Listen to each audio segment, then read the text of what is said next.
நபிகள் ஸல்லல்லாஹு அலைஹி வஸல்லம் அவர்களுக்கு இந்த உம்மத்துக்கு சில கடமைகளை செய்ய வேண்டும். அல்லாஹ்வுக்கு கடமைகள் இருக்கு, பெற்றோர்களுக்கு கடமைகள் இருக்கு, பிள்ளைகளுக்கு கடமைகள் இருக்கு. கண்ணியமானவர்களே, இன்றைக்கு நமக்கு பெருமானாரின் மீது என்ன கடமைகள் என்பதை பற்றி சிந்திப்போம். நாம் பெருமானாருக்கு என்ன செய்ய வேண்டும்? நபிகள் நாயகம் ஸல்லல்லாஹு அலைஹி வஸல்லம் அவர்களுக்கு நாம் என்ன செய்ய வேண்டும் என்று சொன்னால், முதலாக பெருமானாரை நாம் ஈமான் கொள்ள வேண்டும். முதலாக பெருமானாரை நாம் ஈமான் கொள்ள வேண்டும். பெருமானாரை ஈமான் கொள்ளாதவர்கள் மூமின்கள் அல்ல.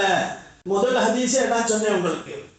முதல்ல சொல்லப்பட்ட ஹதீஸை பெருமானார் ஸல்லல்லாஹு அலைஹி வஸல்லம் சொன்னார்கள், லா யுக்மினு அஹதுக்கும், நீங்கள் மூமினாக முடியாது, அத்தா அகூன அஹப்ப அலைய மின் வாலிதிஹி வ வலதிஹி வன்னாசி அஜ்மஈன். அல்லாஹ் குர்ஆனிலே சொல்லுகிறான், நீங்கள் ரசூலை பிரியப்பட்டால் எந்த அளவு பிரியப்படுறது. நபிகள் நாயகம் ஸல்லல்லாஹு அலைஹி வஸல்லம் அவர்களை பற்றி அல்லாஹ் குர்ஆனிலே அழகாக பிரசித்து சொல்லுகிறான். மின் வலதிஹி வ வாலிதிஹி வன்னாசி அஜ்மஈன் என்பதை பெருமானார் சொல்வதை அல்லாஹ்வும் சொல்லுகிறார். உயிரை விட நீங்கள் அவுலா பில் முஃமினீன் என்று சொல்லுகிறான். நாயகத்தை நீங்கள் உங்கள் உயிரை எப்படி நேசிப்பீர்களோ அதை விடவும் நீங்கள் ரசூலை நேசிக்க வேண்டும்.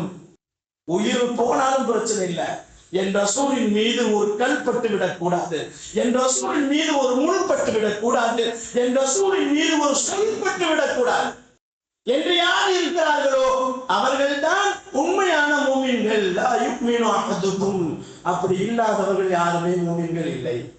நபிகள் நாயகம் ஸல்லல்லாஹு அலைஹி வஸல்லம் தெளிவாக சொல்லுகிறார்கள், பெருமானாரின் மீது ஈமான் கொள்ள வேண்டும். முதல்ல